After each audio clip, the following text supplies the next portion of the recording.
অবরুদ্ধ গাজা ভূখণ্ডে অবিরাম হামলা চালিয়েই যাচ্ছে ইসরায়েলের সেনারা। টানা প্রায় 18 মাস ধরে চালানো আগ্রাসনে এখন পর্যন্ত নিহত হয়েছেন 50,000-এরও বেশি ফিলিস্তিনি। এর মধ্যে গত 20 দিনেই গাজায় প্রায় 500 শিশুকে হত্যা করেছে ইসরায়েল। সম্প্রতি এক প্রতিবেদনে এই তথ্য জানিয়েছে বার্তা সংস্থা আন্দালু।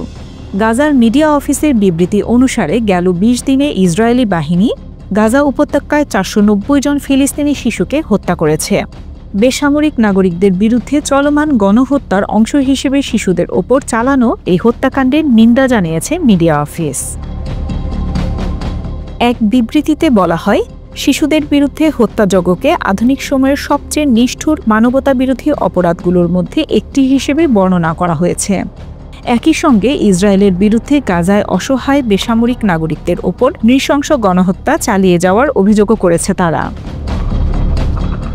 বলা হয়, গাজায় ইসরায়েলি বিমান হামলার প্রধান লক্ষ্যবস্তু ছিল শিশুরা।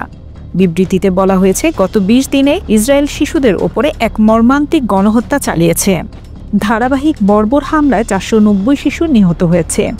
এতে এই সময়ের মধ্যে মোট শহীদের সংখ্যা 1350 জনে দাঁড়িয়েছে। বিবৃতিতে ইসরায়েলি দাবি প্রত্যাখ্যান করা হয়। মূলত ইসরায়েল দাবি করেছিল বেসামরিক হতাহতের ঘটনা কেবল আকস্মিক। তা মিথ্যা জানিয়ে গাজার মিডিয়া অফিস বরং যুক্তি দিয়ে বলেছে, প্রাণহানির এই পরিসংখ্যানগুলো আন্তর্জাতিক আইন লঙ্ঘন করে ফিলিস্তিনি শিশুদের লক্ষ্যবস্তু করার একটি ইচ্ছাকৃত পদ্ধতিগত নীতিকেই প্রতিফলন করে। শুধু শিশু আর নিরীহ মানুষ হত্যাই নয়, অনেক শিশু বিকলাঙ্গ হয়ে মানসিক যন্ত্রণা ভোগ করছেন বলে জানান তারা। গত সপ্তাহে নেতানিয়াহু গাজায় আক্রমণ আরও বাড়ানোর ঘোষণা দেন।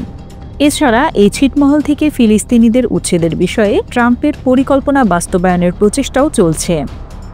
2023 সালের অক্টোবর থেকে গাজায় নৃশংস ইসরায়েলি আক্রমণে প্রায় 50,700 ফিলিস্তিনি নিহত হয়েছে, যাদের বেশিরভাগই নারী ও শিশু। এর আগে গত বছরের নভেম্বরে আন্তর্জাতিক অপরাধ আদালত গাজায় যুদ্ধাপরাধ এবং মানবতাবিরোধী অপরাধের জন্য ইসরায়েলি প্রধানমন্ত্রী বেনিয়ামিন নেতানিয়াহু এবং তার সাবেক প্রতিরক্ষা মন্ত্রী ইয়োভ গ্যালেন্টের বিরুদ্ধে গ্রেফতারি পরোয়ানা জারি করে। অবরুদ্ধ এই ভূখণ্ডে আগ্রাসনের জন্য আন্তর্জাতিক বিচার আদালতে গণহত্যার মামলারও মুখোমুখি হয়েছে ইসরায়েল।